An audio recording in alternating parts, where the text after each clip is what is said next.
Olá, boa tarde. Hoje é sexta-feira, 13 de abril. Estamos começando mais um Política em Debate especial, hoje com a presença de Rui Falcão, ex-presidente nacional do PT, pré-candidato do partido a deputado federal e que está em Rio Preto para participar de um ato que o PT e partidos de esquerda, sindicatos, vão realizar logo mais às 19h30, o ato que se chama Pela Defesa da Democracia. O senhor pode explicar primeiramente, boa tarde, que ato é esse, Rui Falcão? Boa tarde, Rogério, bom estar aqui com vocês, obrigado pela abertura do espaço democrático aqui. É um ato, em vários lugares do país nós estamos fazendo coisas semelhantes. É uma grande frente de vários partidos, entidades, dirigentes sindicais e pessoas independentes que estão inconformadas com o recesso democrático que nós estamos vivendo. Direitos fundamentais estão sendo suprimidos, teve uma reforma trabalhista que acabou com a CLT, estamos entregando o petróleo brasileiro para grupos internacionais e temos um problema gravíssimo no país hoje, que é a prisão do maior líder popular que o Brasil já produziu, que foi preso sem ter cometido nenhum crime, sem nenhuma prova, num processo político cujo objetivo único é impedir a sua candidatura. Então nós queremos unir todos esses democratas para que se restabeleça plenamente a democracia no Brasil, para que a soberania nacional seja preservada, para que a gente possa libertar o presidente Lula e que esses grupos intolerantes, violentos, fascistas, não continuem a crescer aqui no país. Então é esse o objetivo desse ato e que ele está sendo reproduzido em vários estados, inclusive fora do país, como foi o caso agora do Guilherme Boulos lá em Portugal, da ex-presidenta Dilma na Espanha, a Manuela do PCdoB lá na Argentina. E esses atos vão se multiplicar porque a gente quer defender a democracia e o direito do Lula poder se inscrever como candidato. O PT tem alguma expectativa real de tirar o Lula da cadeia? Quando e como? Não. Nós acreditamos que várias formas de luta precisam se combinar nesse momento. Uma delas são as mobilizações que se seguem, os atos de solidariedade, a campanha no exterior e as atividades propriamente jurídicas também, que a gente acha que há habeas corpus pendentes. Então nós vamos combinar todas essas formas de luta e criar uma grande mobilização nacional para que a justiça se sensibilize e aplique o que está escrito na Constituição. O artigo 5º da Constituição, inciso 57, que é uma cláusula pétrea, ou seja, um artigo que só pode ser modificado por uma outra constituinte, ele diz expressamente o seguinte: ninguém pode ser considerado culpado antes de sentença penal condenatória em última instância. Ou seja, antes que você esgote todos os recursos, você não pode ser considerado culpado.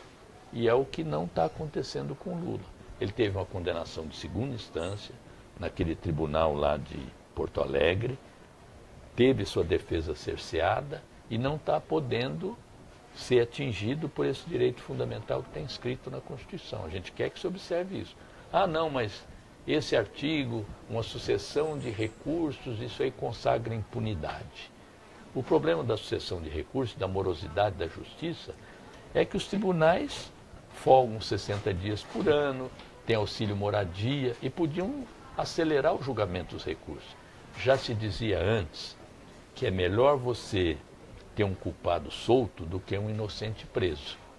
Isso é a justiça. E nós estamos com um inocente preso e precisamos sensibilizar a sociedade de que isso vale por Lula, pode valer para qualquer um de nós. A injustiça não tem nome. E quando a injustiça se impõe, a democracia está sob ameaça.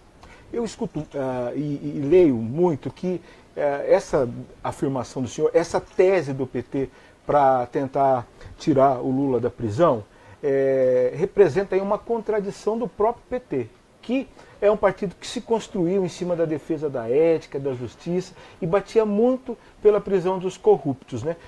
Ao defender que o Lula deixe a prisão, com essa tese de que a pena não pode começar a ser cumprida após condenação de segunda instância, o PT também não está abrindo a porta aí para um monte de criminosos de colarinho branco, de políticos, não só do PT, mas de outros partidos.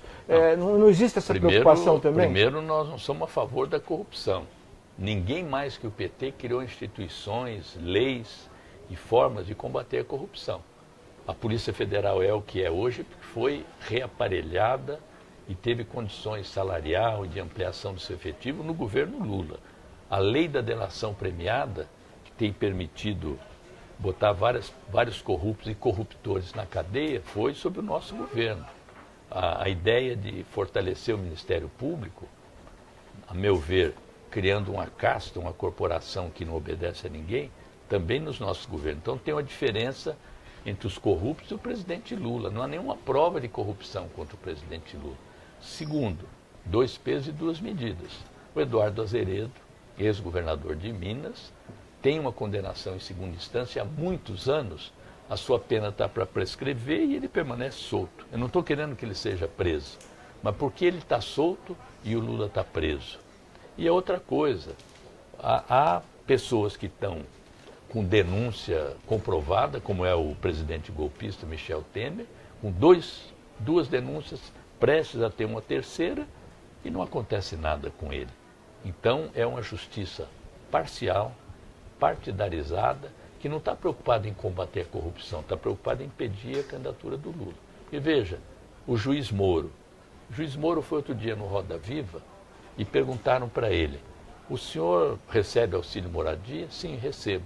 R$ 4.300 por mês. Mas ele tem casa própria em Curitiba. Como é que ele pode receber auxílio? Isso não é uma forma de corrupção?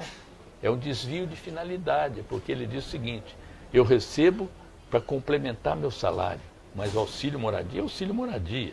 É uma verba para juízes que não têm casa própria, que vão para outro município. Então ele confessa que, como juiz, ele faz um desvio de finalidade e não acontece nada. E não é só o Moro, o Bretas no Rio também. Não, ele e a mulher, né? Pior. Ele é pior, e a mulher. Porque ele e a mulher são juízes, tem mais de um imóvel. Aliás, o imóvel dele apareceu aí na Casa Cor, como modelo de decoração. Usa um fuzil e dita regra para todo mundo.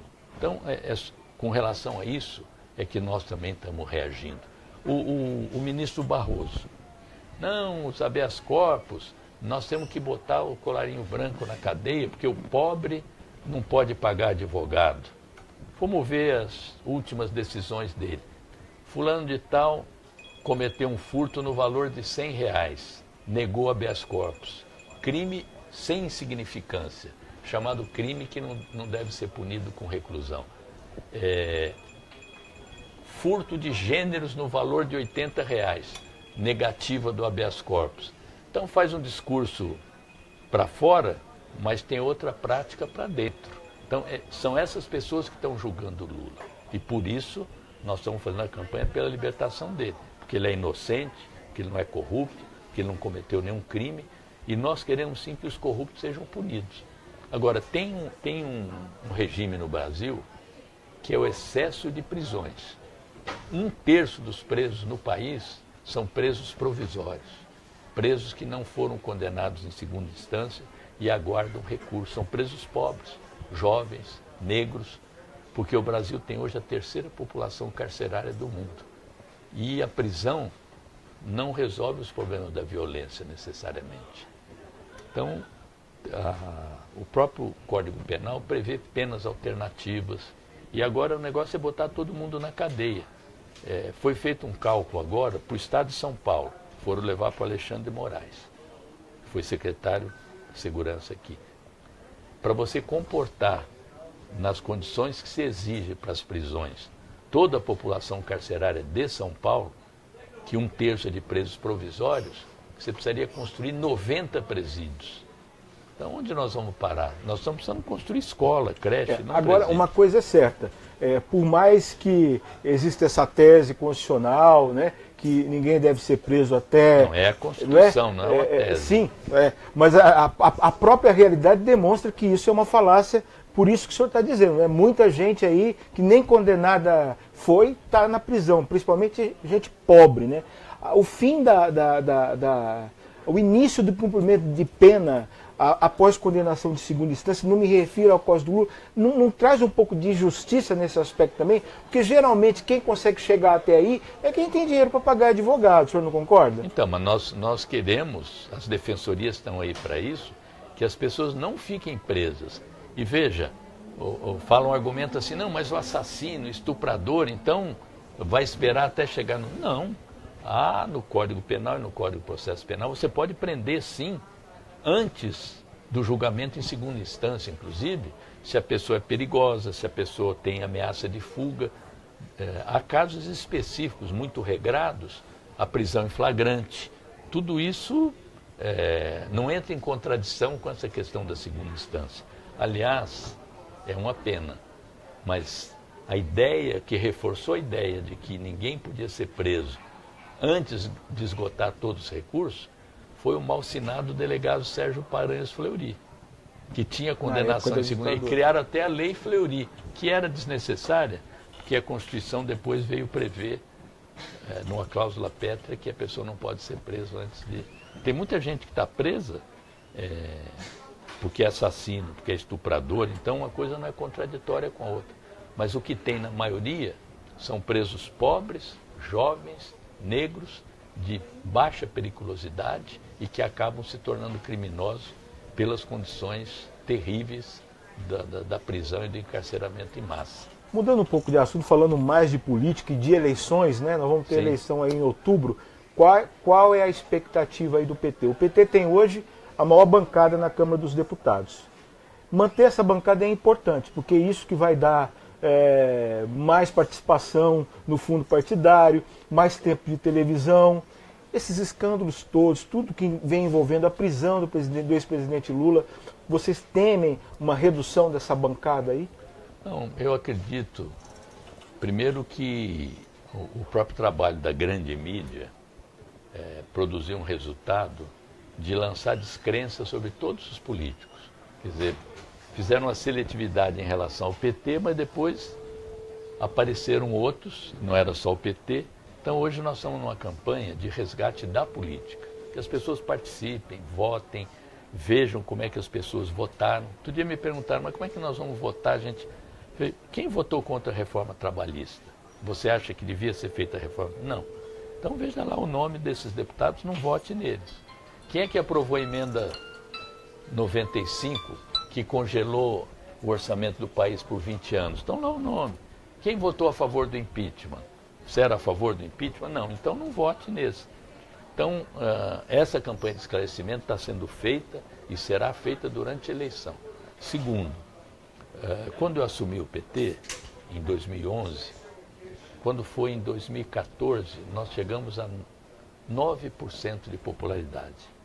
Estávamos empatados com o PSDB e o PMDB. Hoje, o PT está com 20% de popularidade e, somando o PT, o PSDB e outros, não alcança a nossa taxa de popularidade, que é baixa, porque o país não tem uma cultura de engajamento partidário. Mas é nesse contexto que nós temos a maior parte. Então, a sigla e esse nosso trabalho, eu acho que dá pelo menos para manter a bancada, se não para aumentar. Claro que tem outras condições que vão influir. Por exemplo, o Lula na urna eletrônica produz um resultado. O Lula fora da urna eletrônica apoiando outro candidato é outro resultado. Mas ele tem uma ideia interessante, que é fazer um compromisso. Então, eu sou a favor de revogar a emenda 95. Sou a favor de voltar o regime de partilha de conteúdo nacional para valorizar a Petrobras. Eu sou a favor de fazer uma reforma tributária em quem tem mais paga mais, quem tem menos paga menos. Que isente de imposto de renda quem ganha até 5 salários mínimos, por exemplo. Então, eu assino esses compromissos. Vou mostrar para o eleitor, esses são meus compromissos. Então, esses são os candidatos do Lula que firmaram esse compromisso. Então, pode ser de outros partidos também que queiram se associar. Isso para você ter uma bancada, não necessariamente só do PT, mas do PSOL, do PCdoB, do PDT, que tem mais compromisso popular, de alguns do PMDB também. Então, eu acho que isso vai ajudar a mudar um pouco a composição do Congresso Nacional, embora você tenha contra isso o fato, o fundo partidário vai ser mais distribuído para os deputados atuais, você reduzir o tempo de propaganda, de horário eleitoral no rádio e na televisão, reduzir o tempo da campanha eleitoral. Então isso conspira contra a renovação. Mas ainda assim eu acredito que muita gente que tem votado contra o povo não vai permanecer lá. O senhor tem preferência por algum nome dentro do PT ou fora do PT para ser candidato a presidente, caso o ex-presidente Lula de fato não seja? Não, nós não estamos fazendo essa discussão agora, até porque a nossa decisão é de registrar o Lula no dia 15 de agosto e temos, no limite, até 20 dias antes da eleição para, se impossibilitado ele estiver, apresentar outra candidatura. O nosso problema não é de falta de nomes, às vezes é até de excesso, mas tão importante quanto o nome é nesse período agora a gente conseguir ter ideias comuns para mudar o país, que seja do PT e de outros também, para que na impossibilidade do Lula não ser candidato, você tenha um programa para votar. Porque tem muita gente que me diz, Rogério, se não for o Lula não voto em ninguém. E é preciso votar em alguém, porque quando você abdica de votar, alguém escolhe no seu lugar. E tem aí a ameaça do Bolsonaro, que nós queremos repelir. Alguém que estimula o ódio, a intolerância, a misoginia, o racismo. O senhor vê algum risco na candidatura dele? Dele ganhar a eleição? Não, com uma eleição muito pulverizada, tem um monte de candidato hoje, não sei se isso vai... Mas hoje já tem quase 20. Até o Aldo Rebelo agora? Pelo Solidariedade. Pode ter uma pulverização, como houve em 89, que uma pessoa com 15%, 16% pode estar no segundo turno. Eu acho que é pouco provável que no Brasil a gente possa eleger uma pessoa como o Bolsonaro. Mas é bom tomar cuidado e evitar. Perfeito. Na entrevista, na edição dessa semana da revista Veja, o cientista político Rui Fausto, né, considerado aí um pensador... Rui Fausto ou Boris Fausto? O Rui Fausto, considerado um pensador referência aí na esquerda, isso, né? Vou até checar aqui se ele não é Rui Fausto. A esquerda não é Lula. Diz que uma renovação dentro do PT, o que poderia representar uma renovação dentro do PT e dentro da própria esquerda, seria a candidatura do ex-prefeito de São Paulo, Fernando Haddad, mas que a direção do partido não gosta dele, é isso? Não, não é verdade. Ele é uma pessoa muito querida. Se você tivesse as pessoas que viram lá a missa em São Bernardo antes da prisão do Lula, foi aplaudidíssimo lá. Ele é um dos nomes de muito respeito, de condições, ao lado de outros, como Jacques Wagner, como Patrus Ananias, que teriam toda a condição, mas nem o próprio Haddad está se colocando nessa perspectiva. Ele, como em todo partido, as pessoas preferem um ao outro, mas não é verdade que há rejeição ao nome dele. Mas o senhor compartilha a opinião de que ele é um sopro aí de renovação no partido? Ele está entre esse grupo que pode trazer alguma mudança dentro do PT? Se é que o PT precisa de mudança, na sua opinião? Não, o PT mudou muito ao longo da sua trajetória, a tal ponto que nós acabamos de realizar um congresso ano passado que reviu toda a estratégia do PT, inclusive fazendo uma certa autocrítica de ter dado tanto peso à luta institucional, aos governos e relegado um pouco a nossa presença junto aos movimentos sociais, o trabalho de base. Esse é o movimento de renovação necessário, que houve na teoria, nós precisamos fazer na prática, que fazer a política como uma atividade cotidiana e não a atividade política a cada 2 anos, quando se realizam as eleições. Isso tem permitido que aumente o número de filiados, inclusive. Agora, a renovação geracional, ela vai se processando também, novos quadros vão assumindo, é um processo. E o Lula, que é um dos líderes mais antigos, é aquele que tem as ideias mais novas, que areja o partido, que é um fator de unidade dentro do partido, né? Mas o Haddad certamente é um quadro que tem futuro, tem qualidades e pode nos representar como nos representou sendo prefeito. podia ser candidato a governador agora, se quisesse também. O próprio Marinho foi procurá-lo para isso. E está como coordenador, um dos coordenadores do nosso programa de governo. Nós temos aqui em Rio Preto um jovem, já está aí passando dos 30, mas um jovem deputado chamado João Paulo Rilo, é deputado estadual, foi deputado junto com o senhor, né, na Assembleia Legislativa, continua deputado, e é um quadro relativamente novo, era um quadro relativamente novo dentro do PT. Ele deixou o partido, foi para o PSOL.